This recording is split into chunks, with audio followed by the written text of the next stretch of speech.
তীব্র তুষারঝড়ে বিপর্যস্ত যুক্তরাষ্ট্র 6টি অঙ্গরাজ্যে জারি করা হয়েছে জরুরি অবস্থা। রাজ্যগুলো হলো Kansas, Missouri, Kentucky, Virginia, West Virginia, Arkansas ও নিউ জার্সি।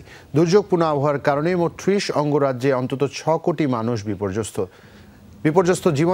বিপর্যস্ত বিমান চলাচল শিডিউল। এরই মধ্যে কয়েক হাজার ফ্লাইট বাতিল হয়েছে, ব্যাহত অন্যান্য যান চলাচল।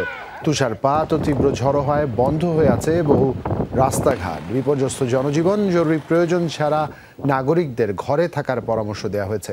বন্ধ ঘোষণা করা হয়েছে শিক্ষা প্রতিষ্ঠান। মার্কিন আবহাওয়া বিভাগ জানিয়েছে, আর্কটিক থেকে প্রবাহিত বাতাসের কারণে তৈরি হয়েছে এমন পরিস্থিতি। 1 দশকের মধ্যে তীব্রতম ঠান্ডা ও ভারী তুষারপাতের পূর্বাভাসও দেওয়া হয়েছে।